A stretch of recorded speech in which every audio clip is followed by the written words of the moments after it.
Bueno, muy buenas tardes. Bienvenidos a todos a este espacio que nos regala acá en Semillero Gino. El día de hoy pues, vamos a hablar del síndrome de Sheehan, ¿sí? Una patología que de cierta manera es infrecuente, pero probablemente también sea infradiagnosticada. Mi nombre es Oscar Eduardo Rivera Contreras, médico de la Universidad Industrial de Santander y miembro del Chino, del Semillero Gino. Contenido para hoy, vamos a hablar algo de generalidades, de epidemiología, algo de síntomas, abordaje de diagnóstico, tratamiento y terminaremos con algunas conclusiones. Entonces, en cuanto a generalidades, hay que tener en cuenta que esta enfermedad se basa de entrada o de golpe en un infarto pituitario. La cosa es que lo que me va a llevar a esto, y es por el cual se denomina el síndrome de Sheehan, es un trastorno hemorrágico posparto que suele ser significativo. Ahorita vamos a ver qué quiere decir eso de significativo. Y adicionalmente, se ha visto que en los últimos años hay una disminución en los países desarrollados, pero no así en los que van en desarrollo, y rara vez se presenta inmediatamente posparto sin una hemorragia posparto obvia. Puede pasar, pero es rarísimo que el paciente pueda tener este Sheehan y no haya tenido una hemorragia posparto considerable. Hay que tener en cuenta que los primeros que describieron esto fue el doctor o el patólogo Harold Sheehan, que es un patólogo que se dedicaba a todos los estudios también sobre todo de neuroanatomía. ¿Y qué pasó acá? Descubrió que un grupo de pacientes que habían tenido diferentes síntomas inespecíficos y que habían muerto a la larga, al parecer por una crisis adrenal, se les descubrió que tenía una necrosis pituitaria y que ellos tenían el antecedente, ¿sí? Tenían el antecedente de haber tenido una hemorragia posparto, y se vio que lo que estaba afectado eran las células de la pituitaria anterior. Hay que tener en cuenta, o lo que se describe es que más o menos en la epidemiología es de 5 pacientes por 100.000 nacimientos o por 100.000 partos que se generan, y obviamente es mayor en países en desarrollo y de bajos recursos, y probablemente en los de altos recursos donde se ha mejorado o implementando la mejoría en lo que tiene que ver con el control prenatal, pues ha habido disminución en lo relacionado con esta patología. Pero se dice que hasta entre el 25 y el 35% de los pacientes que desarrollan hemorragia posparto grave pueden desarrollar esta patología. Hay que tener en cuenta que se han descrito diferentes series a lo largo de toda la historia, y los porcentajes han ido variando. Si nos vamos acá, por ejemplo, esta serie que hubo en Islandia, que ha sido pues, probablemente una de las más grandes, fue la que nos dio el valor que yo les coloqué allá, que es de 5 individuos por 100.000 habitantes, pero otras series, incluso por ejemplo esta de Inglaterra, que fue la del propio Sheehan, mostró que hasta un 41% de los pacientes de síndrome de Sheehan habían tenido una historia de posparto, mientras que solo un 15% habían tenido un choque posparto, pues digamos que moderado. En ese momento le llamaban moderado.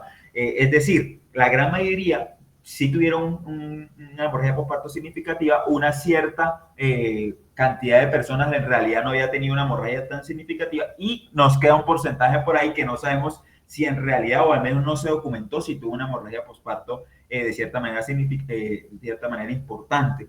Y ya este estudio, que fue en España, probablemente uno de los más grandes, donde se intentó mirar una población de 146.000 embarazadas, y se vio que más o menos el 6% de los pacientes con hipopituitarismo, de todos estos pacientes que se les diagnosticó hipopituitarismo, eran debido al síndrome de Sheehan, ¿sí? Es decir, de todos los pacientes con hipopituitarismo, hasta un 6% pueden ser explicados por esto, y es un diagnóstico que muchas veces se nos va de la cabeza, porque probablemente muchas veces encontramos este diagnóstico de manera tardía, y simplemente no pensamos en eso. No, de ahí la importancia de hacer el interrogatorio muy completo en toda clase de historia clínica, incluyendo también lo que tiene que ver con lo ginecobstétrico. No que porque estamos haciendo una historia de medicina interna, de cirugía, no vamos a preguntar a los ginecobstétricos, porque miren lo importante que puede ser esto.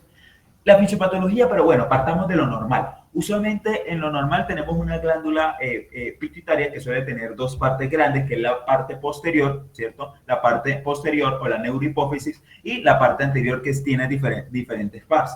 Hay que tener en cuenta que la parte anterior pues, es probablemente la que produce mayor cantidad o la responsable de la producción de hormonas. En cambio, la neurohipófisis, o la posterior, pues es la que me va a ayudar a la producción de lo que tiene que ver con la vasopresina y la oxitocina. Cuando vemos acá la vasculatura de esto, vemos que la vasculatura que va llegando a lo que tiene que ver con la parte anterior o con la parte anterior o el lóbulo anterior, suele ser una vasculatura de baja resistencia, además suele ser menos vascularizado de lo que lo tiene, por ejemplo, relacionado con la glándula posterior. ¿Esto de qué me habla? Que probablemente si yo ante una evento obstétrico grave tipo hemorragia posparto, yo bajo esa resistencia vascular periférica por lo de la hipotensión. Acá probablemente esta zona, lo que es esta zona de la glándula anterior, sea la más propensa a dañarse. ¿Y esto por qué? Recordemos que el eje hipotálamo pituitaria adrenal va relacionado con todo lo que tiene que ver con la producción de la gran mayoría de las glándulas que me genera de las sustancias que me generan en la glándula suprarrenal, teniendo en cuenta desde la corteza hacia la médula toda esta cantidad y el influjo que va a tener el ACTH en la zona de la corteza, las tres partes de la corteza que recordaremos o que recordamos también por histología, que me van a producir sobre todo lo que tiene que ver con mineralocorticoides, con lo relacionado con corticoides propiamente, como el cortisol, y también lo relacionado con las hormonas sexuales. Hay que tener en cuenta algo grande acá, y es que en el embarazo pasa algo, y es que hay un incremento de volumen y del conteo celular de la glándula pituitaria, y esto se da sobre todo en unas semanas previas al parto. ¿Qué pasa? Esto me va a generar una hiperplasia, sobre todo a punta de ¿cuál? De las lactotofas. Recordemos que el cuerpo debe prepararse para poder generar la lactancia en el embarazo, y ya desde unas semanas previas al parto, pues ya se están produciendo mayor cantidad de prolactina, por ende esto se va a hacer una hiperplasia de la misma, esto incrementa la demanda metabólica que va a llegar sobre esto. Sin embargo, no va a haber una compensación vascular. ¿Y esto por qué? Por lo que les había comentado ahorita, es un sistema de baja presión en la glándula anterior, cosa que no pasa con la glándula posterior, la cual la glándula posterior sí tiene un sistema de alta resistencia y no es propenso y no es susceptible a la isquemia que puede pasar cuando el paciente tiene hemorragia postparto. Algo grande acá que nos da esta revisión de Nature es que nos dice, bueno, usted ya sabe que tiene una glándula pituitaria normal. En el embarazo va a haber unos cambios fisiológicos asociados, entre eso un alargamiento del mismo, ¿cierto? Luego puede pasar algo que es cuando se genera la hemorragia, se disminuye como tal el flujo sanguíneo en esa zona, quedó más susceptible a la isquemia, pasa algo que es una compresión vascular de la estructura de la glándula pituitaria, esto genera mayor isquemia y obviamente van a haber factores predisponentes genéticos, que van a generar a la larga que el paciente haga un factor autoinflamatorio, es decir, además de la isquemia, hay un proceso no solo de necrosis, sino también de inflamación o de hipofisitis, como sería la palabra clave ahí, y esto me va a generar además lo que son anormalidades de la coagulación por todos estos factores de necrosis y de inflamación que se generan acá, y todo esto generado a través o subcitado por lo que tiene que ver con la hemorragia posparto grave. Entonces, ¿qué hay que tener en cuenta acá? No es solamente el solo hecho de que el paciente simplemente tenga cambio fisiológico en el embarazo, porque si no, esto le pasará a todas las embarazadas que tienen una hemorragia posparto grave, y esto pues no le pasa a todas, recordemos un 25 a 35% les puede pasar esto, y esto va generado por susceptibilidades de factores genéticos y potencialmente también por factores autoinmunes. Algo importante y clave acá es que una vez el paciente tenga o que genere este grado de hipofisitis, puede generar algo conocido como los anticuerpos antipituitarios, ¿sí? Estos anticuerpos en la práctica clínica son de muy difícil medición, pero de cierta manera nos van a servir o nos van a acotar para definitivamente saber que este es el diagnóstico propiamente del paciente, junto con otras características que vamos a ver ahorita, pero algo que termina generando después de esa necrosis postparto de la glándula pituitaria es todo este déficit de hormonas, ¿sí? Déficit de hormonas que se producen, tanto la hormona de crecimiento como la relacionada con la prolactina, como la asociada con la TSH, la deficiencia también de ACTH y por supuesto de las hormonas sexuales. Y miren cómo todo esto va a generar de cierta manera alteraciones a nivel multisistémico, y todo esto se va a ver relacionado con un hipopituitarismo o un déficit múltiple de hormonas hipofisiarias, que es el otro nombre que se recibe actualmente. ¿Qué pasa cuando miramos todas las hormonas liberadas por la hipófisis anterior? Y es que todo este conglomerado de hormonas se van a ir relacionando con el efecto, o la clínica se va a ir relacionando con el efecto que tienen cada una de estas hormonas en su target ideal o su blanco en el organismo. Y algo importante acá es que no todas a la vez se van a ver implicadas al mismo tiempo. Ahorita vamos a ver una grafiquita en la que vemos cuáles son las que se implican primero o cuáles son los síntomas que probablemente vamos a observar primero por cuáles zonas de la glándula anterior se empiezan a deteriorar y por ende se empiezan a ver las manifestaciones en ese grado de temporalidad. Y algo importante a recalcar acá es que todo ello, dependiendo de eso, me puede dar una conglomerado o una mirada de síntomas diferentes que probablemente no siempre van a estar juntos, pero que al tener algún conjunto de los mismos en un paciente que no tenemos un diagnóstico claro de por qué tiene todos estos déficits o toda esta sintomatología, y el paciente además tiene ese antecedente de hemorragia postparto grave, ojo, que puede que se nos esté pasando un síndrome de Sheehan. Y algo claro acá es que estas dos, que son los del lóbulo posterior, ¿se acuerdan que yo les había comentado que el lóbulo posterior usualmente no cabía tanto? Bueno, eso es tanto que la afectación de esta suele ser más bien rara, ¿sí? La afectación tanto de la vasopresina o la oxitocina. En el caso de la vasopresina generando diabetes insípido suele ser un poco más rara porque el lóbulo posterior usualmente no se afecta, a diferencia del lóbulo anterior. Cuando vemos la histopatología, esto es lo que usualmente se va a encontrar, áreas necróticas, un tejido conectivo más bien hipocelular, que eso va a ser ya en la fase tardía del síndrome asociado. Pero para recalcar a puntos grandes o a grandes rasgos de qué se trata, una hemorragia postparto, menor hipotensión o también una coagulación intravascular diseminada en un paciente con una pituitaria alargada y que además tiene una alta demanda vascular por todos esos lactotropos que tienen que estar aumentados. Esto a larga me va a generar una necrosis postparto por todos los mecanismos que vimos, autoinmunes, inflamatorios y necróticos por esa sistema de baja resistencia que tiene la glándula anterior, y todo esto me va a llevar a todas estas fallas a nivel multisistémico dependiendo de las hormonas que produce esta misma. ¿En qué síntomas vamos a pensar para saber de síntomas Sheehan? Hay los síntomas, digamos, que son variables, ¿sí? La clínica que tenga una clínica florida va a estar en un 53%. Generalmente son síntomas no específicos. Hasta la mitad de los pacientes va a tener síntomas no específicos. ¿Cuáles? Astenia, adinamia, pérdida de peso, malestar general, síntomas que me lo pueden dar lo que sea. Por eso probablemente el retraso en el diagnóstico de esto sea considerable. Se dice que hay hasta un retraso de 19.7 años, es decir, 20 años después de todo esto que se termina objetivando este diagnóstico, y ya es cuando el déficit se hace tan prominente que ya los síntomas se hacen tan floridos o que alguien lo llegó a sospechar por ese antecedente que tuvo el paciente, y probablemente ahí es que le empiezan a hacer los diferentes estudios y dan con el diagnóstico. Y algo clave acá es que hasta un 31% en el momento del diagnóstico pueden debutar con un síndrome de insuficiencia adrenal. Entonces el paciente lo podemos ver con las características de la enfermedad, por ejemplo, de la enfermedad de Addison asociada, la podemos ver hipotenso, bradicárdico, lo podemos ver con toda esta hiperpigmentación de la piel, entre otras.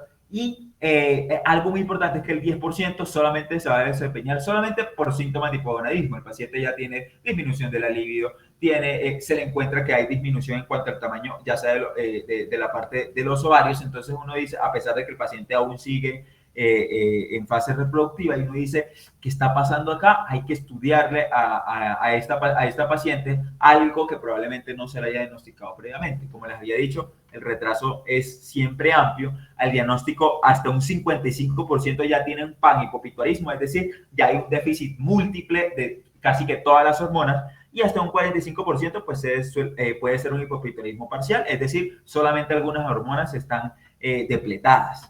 Y entonces tenemos dos posibilidades de presentación, una aguda y una crónica. Claramente, como les había dicho que el tiempo de retraso del diagnóstico era muy amplio, nos vamos a elegir que la presentación crónica es la más común, es la más frecuente. Se va a confundir por el tiempo de retraso. Va a tener los síntomas de hipopituitarismo que van relacionados con dependiendo de la hormona. Van a tener síntomas generales inespecíficos, astenia, dinamia, pérdida de peso. Pero existe un subgrupo de pacientes, más o menos un 10 a 15%, que es lo que describen en las diferentes series, que se pueden presentar de manera aguda. ¿Cómo se detecta? Bueno, el paciente definitivamente haga galactorrea, no produce ni un poquito ni un poquito de lo que tiene que ver con leche materna. Y esto es importante porque muchas veces a estos pacientes simplemente se dice, no, es que es mala productora y ello, y acabó de tener una hemorragia postparto hace 3 días y la dejamos pasar como si nada. Pero existe otro grupo de pacientes que pueden tener incluso unos síntomas floridos que probablemente a ellos sí les presten atención. ¿Por qué? Porque tienen hipotensión, taquicardia persistente, pueden hacer hipoglicemia, hiponatremia. Y cuando se hace esta presentación, claramente es un abordaje o es una presentación peligrosa porque puede llevar a la muerte asociada a estas crisis adrenales. Pero como les digo, lo más frecuente que se va a presentar va a ser o galactorrea o incluso hipogalactorrea. ¿Cuándo sospechar entonces? Bueno, un paciente que tenga una historia de hemorragia postparto grave, que haya tenido una hipotensión o que haya requerido transfusión de unidades de glóbulos rojos empaquetados, que además tengan algunos síntomas graves como son, eso ya más que todo en el agudo o también en el crónico, cuando ya tenemos un panhipopituitarismo, que va a tener letargia, anorexia, incapacidad para latar, que va a ser más que todo agudo, menos grave como la falta de lactancia postparto asociado, una falla para retornar la menstruación. Estos pacientes puede que digan pasen y pasen meses y no retornen nuevamente a la menstruación. Y además tiene un historial de no haber producido leche en el embarazo y haber tenido una hemorragia postparto. Ojo que este paciente puede estar en un síndrome de Sheehan y podemos detectarlo a tiempo antes de que ese déficit de hormonas hipopituitarias sea mucho más grave y mucho más generalizado. Y otros síntomas como la pérdida de vello púbico, que probablemente se va a ver un poco más de manera tardía. No es infrecuente que podamos encontrar algo de diabetes insípida, el paciente poliúrico, con polidipsia, con los síntomas de diabetes, pero que tiene glucemia normal o que incluso puede tener hipoglucemia. Ojo, que ese paciente puede que te esté haciendo este tipo de diabetes insípida, aunque usualmente cuando hay esto suele haber alguna otra de las sintomatologías nombradas anteriormente. Y algo claro que podemos encontrar es una encefalitis por reducción del tamaño, que es el signo de la silla vacía, que lo vamos a encontrar por resonancia, ahorita lo vemos bien. Y acá, algo importante acá es que siempre que tengamos una hemorragia postparto grave, posterior a eso, si el paciente continúa hipotenso, siempre debemos tratar para insuficiencia adrenalmente, de manera adrenal. Es decir, muchos de esos pacientes que me continúan hipotensos a pesar de que ya yo los transfundí, ya les conté los líquidos, hay que medirles el cortisol para mirar si es que está haciendo una insuficiencia adrenal y poderla reponer, ya sea con hidrocortisona o prednisolona. Y otras deficiencias hormonales, en cambio, sí se suelen ver mucho más tarde cuando se da una presentación aguda, hasta en 4 o 6 semanas. Eso sí, hay variabilidad según los registros. Cuando uno mira los diferentes registros que han hecho del síndrome de Sheehan, vemos que acá en esta zona, lo que son los diferentes síntomas, la gran mayoría tiene ese antecedente de hemorragia postparto. Pero miren que, por ejemplo, en este hasta un 18% no tenían ese antecedente. Por eso les digo, es raro, pero puede pasar que no tengan ese antecedente de una hemorragia postparto propiamente, y la verdad, en estos casos, pues va a ser mucho más difícil. Síntomas no inespecíficos, miren que hasta en el 80% pueden estar esos síntomas. La menorrea sí va a estar presente en una gran cantidad de pacientes de personas, 100%, 82%, 85%. Una falla para lo que tiene que ver con lactar, hasta un 94%. Una pérdida del vello púbico va a ser incluso, puede ser tan bajo como el 10%, pero incluso presentarse de manera alta. En cambio, la hipoglicemia sí es un diagnóstico mucho más bien raro, 5, 26%. Los cambios cognitivos también van a ser más bien raros, pero pueden pasar. Y lo que les había dicho, la diabetes insípida es rara, ¿sí? 1%, por ejemplo, en esta serie de 114 pacientes. Entonces, la cronología de la sintomatología es importante, porque nos vamos a hablar que inmediatamente después del nacimiento es infrecuente que se presente algo, pero cuando se da, el primer síntoma va a ser la galactorrea. Otros síntomas que podemos ir detectando van a ser el flushing facial, la sensación de calor, la pérdida de líbido, que se va a hacer sobre todo 4 o 6 semanas cuando se dan en presentación aguda. Y meses más tarde, o incluso años más tarde, simplemente se pueden dar estos síntomas, los síntomas clásicos del hipotiroidismo, la fatiga, la ganancia de peso, la constipación, lo que tiene que ver con, pues, la ganancia de peso es relativa porque les da más hambre, pero no porque la tiroides en sí los haga subir de peso, sino que les da más hambre. Y adicionalmente, también otros síntomas como intolerancia al frío, entre otros.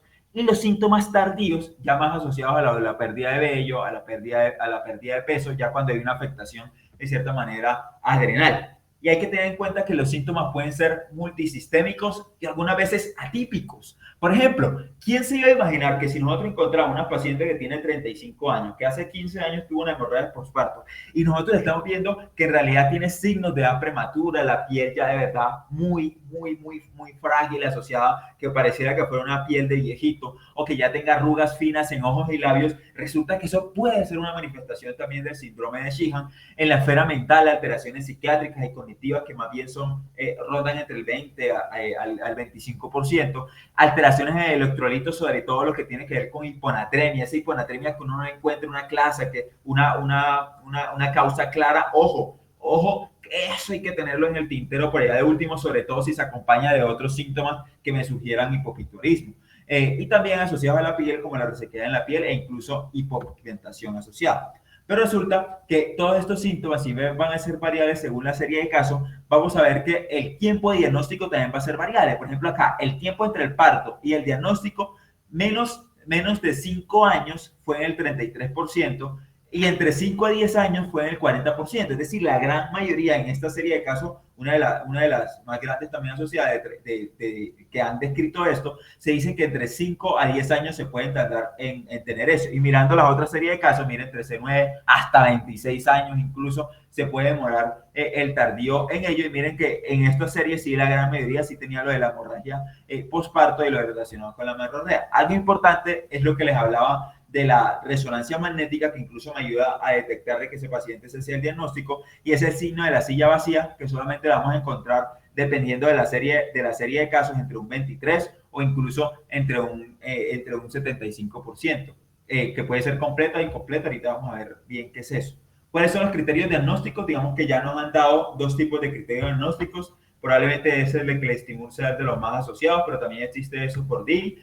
Este de Cleximur me habla, hay que tener la historia, ¿cierto? Hay que tener la historia de HPP, hay que tener que haya tenido, ojalá, esto, que haya sido significativa, ya sea por choque, hipotensión, que haya tenido necesidad de transfusión, que se haya podido tener una disminución en lo que tiene que ver con la lactación, o simplemente una galactorrea, una falla para retornar nuevamente las menstruaciones.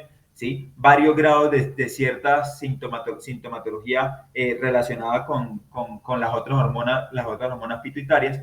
Y también esto ya queda como otro criterio alterno, que es encontrar en la resonancia un signo de la silla vacía, completa o incompleta. Y estos criterios propuestos por Diri, ¿sí? Dicen que me da 3 criterios que son esenciales, ¿sí? Que al menos una hormona esté deficitaria, más los otros que ya habíamos hablado del historial de HPP, y adicionalmente la resonancia. Estos criterios, que probablemente sean los más aceptados, son mucho más prácticos, porque me dicen, con que usted tenga estos 3 ya es esencial, usted tiene el diagnóstico. Y más bien estos síntomas de acá son más bien de ayuda. ¿Por qué? Porque sabemos que el solo hecho de la hipotensión y el choque, hasta un 18% no se van a ver. Si se ven, perfecto, le apoyo más el diagnóstico, pero si no se ve, no me va a descubrir el diagnóstico. Entonces, probablemente este criterio de acá, del doctor Diri, pues sea el más fidedigno para poder hacer este diagnóstico, porque ya me da 3 claves diagnósticas en el mismo. ¿Sí? Y se dice que la deficiencia de hormona de crecimiento es la alteración más común. Miren que 100%, prácticamente el 100% de todas las series se ve alterada esa hormona del crecimiento. Esta persona potencialmente vaya a tener más tendencia a la hiperglucemia, más tendencia también a incluso ganar de peso. Y después le sigue lo que tiene que ver con la deficiencia de prolactina, la deficiencia de FSH y LH, es frecuente, pero de pronto un poco menos frecuente que las anteriores, lo que tiene que ver con el hipotiroidismo ya central, y la deficiencia de ACTH pues va a ser un poco menor, y menos mal, porque cuando hay este déficit de ACTH es cuando puede ser más grave, con una crisis adrenal asociada. Pero resulta que no todas las hormonas se decaen al mismo tiempo. Primero se empiezan a depletar unas y luego se van depletando otras, y acá está el orden. Primero se empieza a depletar la hormona de crecimiento, luego se empieza a depletar los lactotropos, luego se empiezan a depletar las hormonas sexuales, luego las hormonas suprarrenales, y la última, y probablemente estos sean los síntomas más tardíos, sean los relacionados con el déficit de tiroides o con el hipotiroidismo, que tiene que ver relacionado con la producción de la TSH. Y probablemente lo menos frecuente y cuando se da bien tardío lo relacionamos con la vasopresina y su diabetes insípida. Entonces los laboratorios van a ir enfocados en la potencial alteración. Por ejemplo, el hemograma. ¿Por qué lo vamos a pedir? Porque podemos encontrar en estos pacientes incluso pancitopenia o otras citopenias como anemia o trombocitopenia. Un perfil metabólico básico. La glucemia porque recordemos que podemos tener hiperglicemia, pedirle los electrolitos porque podemos tener hiponatremia. En el caso de las hormonas tiroideas, lo relacionamos con la TSH, T3 libre y T4 libre, y le coloco aquí en negrilla porque el T4 libre va a ser el único que, si se lo solicite una vez, se lo puedo seguir solicitando. La TSH no me sirve para nada en el seguimiento del hipotiroidismo central, entonces solamente me va a servir de cierta manera para tener exclusión de otras patologías asociadas o saber cuál es la TSH basal, pero esto ni me garantiza ni me dice prácticamente nada de lo relacionado con el hipotiroidismo central. Va a ser la T4 libre lo que me va a ayudar, porque usualmente uno esperaría tener esta un poquito depletada, pero si está normal, incluso no me descarta de que sí tenga un hipotiroidismo central con la T4 libre disminuida. Otros más raros van a ser que podemos solicitar son estos anticuerpos antipituitaria o antihipotálamo. Hoy en día esto queda más que todo para procesos de investigación porque no suelen estar de todo frecuentes. Y otras hormonas que vamos a solicitar, por supuesto el cortisol, la hormona del crecimiento, el cortisol relacionado también por lo del déficit de ACTH, y las hormonas sexuales, el estrógeno es muy importante también medirlo pues, en estos casos si tiene la paciente también sintomatología. Y algo muy importante que no se le presta mucha atención es esto, las anormalidades hematológicas que pueden haber en el síndrome de Sheehan, que van desde todas las penias asociadas, pero también podemos encontrar algo muy curioso, que es que hay una reducción de los tiempos de coagulación. Usualmente nosotros hablamos de la prolongación de los tiempos de coagulación como algo patológico y resulta que si bien esto no es algo netamente patológico, pero cuando se encuentra puede ir en un contexto adecuado, me puede apoyar el diagnóstico de un síndrome de Sheehan si yo tengo otra sintomatología y también tengo el historial, ¿sí? Entonces hay que tener en cuenta todo eso y algunos pacientes pueden tener incluso algunas trombofilias asociadas. Dentro de los diagnósticos diferenciales que hay que hacer, ¿cómo diferencio yo un síndrome de Sheehan de una hipofisitis linfocítica, que es una enfermedad autoinmune un poco rara, pero el Sheehan pues también es raro, y probablemente este va a ser un poco más común que el síndrome de Sheehan, pero va a ser más común sobre todo en lo que tiene que ver con los países desarrollados, a diferencia de esto que más en los países en desarrollo. Esto se puede dar tanto en hombres como en mujeres, ¿sí? Esto puede ir asociado a otras enfermedades autoinmunes como lo relacionado con una tiroiditis Hashimoto, por ejemplo. Y también en lo que tiene que ver con la paridad, esto usualmente no tiene que ver o es inconsecuente si hubo o no historial del embarazo, ¿sí? No requiere que haya habido una hemorragia posparto. Adicionalmente, vamos a encontrar lo que tiene que ver con déficit, sobre todo lo que tiene que ver con el corticotrópico y con el tirotrópico. Y recordemos acá que los que más se afectan en el síndrome de Sheehan son el latotropo, el tirotrópico y el somatotrópico, a diferencia de lo que pasa en la hipofisitis linfocítica. Pero probablemente lo que más nos ayuda a diferenciar es esto, la diabetes insípida. Si el paciente tiene diabetes insípida y no tiene este historial que tiene el Sheehan, ojo, que puede que esa diabetes insípida más la otra sintomatología más los otros déficits selectivos sea más por una hipofisitis linfocítica, que es una inflamación, como les dije, autoinmune inflamatoria asociada a lo que tiene que ver con el hipopituitarismo, o una de las diferenciales de hipopituitarismo. Y, por supuesto, la imagen, la silla de turca vacía, y en este caso se va a encontrar más bien un potenciamiento o un realce de la masa pituitaria. Y otros, vamos a encontrar insuficiencia vascular de antecedente G y mordedura de serpiente de víbora de Russell. El diagnóstico radiológico es importante, ¿sí? ¿Por qué? Porque la resonancia probablemente sea la que me ayude a detectar si hay alguna alteración. Por ejemplo, esto es una glándula pituitaria normal que simplemente está alargada durante el embarazo, ¿sí? Está más grande de lo normal, pero digamos que está bien, sin ningún signo de necrosis asociadas. En cambio, en esta sí empezamos a ver algo, ¿sí? Empezamos a ver que probablemente encontramos algo que se llama la silla turca vacía, ¿sí? Ven que aquí está la silla turca y aquí no se ve lo que sí se veía acá, que era toda esta gran conglomerado de hormonas, aquí se ve vacía, ¿sí? Y aquí podemos encontrar incluso, en esta sí no se ve vacía, pero sí se alcanza a ver una zona de necrosis asociada. Si la ven, una zona de necrosis asociada a la parte anterior de la glándula, de la hipófisis. Y adicionalmente podemos encontrar también zonas de hemorragia, ¿sí? Zonas de hemorragia asociada. ¿Y cuándo nos vamos a ir por una por otra? Cuando es fase aguda, lo más probable es que todavía la encontremos agrandada, ¿cierto? Porque está recién salido del embarazo apenas. Y vamos a encontrar un infarto no hemorrágico, ¿sí? Un infarto no hemorrágico. No hay sangre como acá asociada, sino que se va a ver más parecido a esta de acá. Y en la fase crónica vamos a encontrar una atrofia de la misma, por ende vamos a encontrar también este signo de la silla turca vacía, que en el 75% va a ser completa, es decir, no se ve nadita, y parcial cuando se alcanza a ver un pedacito en esa parte de la silla. Entonces va a estar atrófica y esto me va a ayudar a saber si este paciente más bien tiene una crónica o aguda, pues si no lo tenemos en cuenta con la correlación con el historial del parto que haya tenido. ¿Sí? Cuando tengamos esa duda, por ejemplo, que haya tenido un parto reciente, pero en este no tuvo hemorragia postparto, y si yo le encuentro esa trófica con turca vacía, lo más probable es que en realidad eso no fue debido a este parto, sino al parto anterior. Y el tratamiento, pues es relativamente fácil, aunque no lo hacemos no lo hacemos directamente, o al menos sí de manera inicial, pero al menos el seguimiento lo va a hacer probablemente el endocrinólogo o el ginecoendocrinólogo. Y acá algo importante es que va a ser tratamiento similar a otras causas de hipopituitarismo y va a consistir en reponer y reponer esas hormonas que están deficitarias pues de por vida, ¿sí? No tratamiento disponible, eso sí, para el déficit de prolactina, sería lo único que probablemente no iríamos a reponer porque actualmente no tenemos prohibidentes para eso. Para el cortisol, entonces, por el déficit de cortisol, probablemente lo vamos a reponer con prednisolona o hidrocortisona. Lo más probable es que sean a dosis de estrés asociada. Si es prednisolona, probablemente con 15 miligramos es suficiente, de 15 a 30 miligramos, y va a variar, y eso requiere una individualización del paciente, dependiendo si el paciente va a ser sometido a una cirugía, si va a ser sometido a algún evento estresante, para el cual se le debe dar diferentes recomendaciones asociadas. De la tiroides se va a tratar con levotiroxina. En este caso se trata también con dosis usualmente altas, entre 0,75 a 1 microgramo por kilogramo día. Y para el déficit de la gonadotropina, esto va a ser, de la gonadotropina, pues va a ser más que todo, si el paciente no tiene útero, se le va a dar solo estrógeno, y si tiene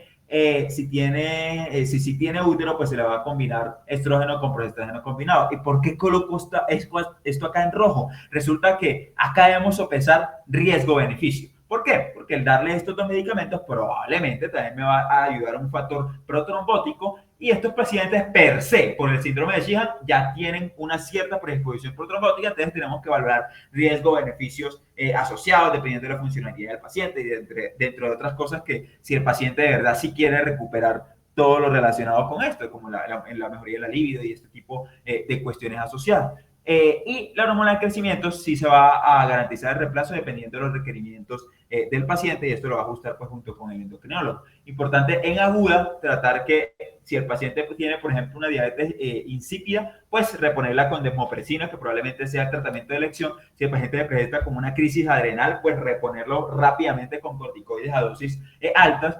Y algo muy importante es referir al endocrinólogo. Uno le puede iniciar algo del tratamiento inicial, pero siempre referir al endocrinólogo, que es el que le va a hacer el seguimiento adecuado y saber cuándo parar, cuándo disminuir, cuándo seguir asociado a esto. Y es probablemente incluso el más idóneo cuando tengamos la sospecha de saber qué exámenes ir pidiendo mejor que ir primero e ir interpretando los mismos a la vez. Dentro de los últimos temas a destacar hoy, vamos a hablar algo del pronóstico. ¿Sabes que el pronóstico va a depender del tiempo del diagnóstico? ¿Qué tanto yo me retrasé para hacer el diagnóstico del mismo? Si es tarde, puede ser el pronóstico grave. El tratamiento, dependiendo si se hace una reposición oportuna, a tiempo. La agudeza, si el paciente se presenta de manera aguda, probablemente sea de peor pronóstico. Y dependiendo si el paciente debuta con complicaciones, si ya debuta con hipotiroidismo grave, por ejemplo, si ya debuta con un coma mixedematoso, si ya debuta con una crisis addisoniana o adrenal, o pues mucho más grave si el paciente ya debuta con una muerte asociada a algunas de estas asociadas. Y como conclusión, algo importante es que hay que tener un bajo índice de sospecha en pacientes con síntomas inespecíficos e historial de hemorragia postparto. Ojo, sospecha una presentación aguda ante una galactorrea en paciente con hemorragia postparto. Y una cosa importante, el diagnóstico oportuno es clave para el pronóstico. Y ante síntomas de hipotensión, síntomas de bajo gasto, sin causa clara, pérdida del vello, disminución del alivio, el paciente, uno ve, pero este paciente no ha llegado ni siquiera a la menopausia, o hey, este paciente siempre había tenido unas menstruaciones normales y ahorita vemos alteraciones y tras de eso está muy cansada, está muy agotada, está como con la tensión muy hacia la baja. Ojo, empiece a sospechar un hipopituitarismo y si tiene este historial de acá, empiece a sospechar el síndrome de Sheehan porque el diagnóstico oportuno es un tratamiento futuro asegurado. Muchísimas gracias.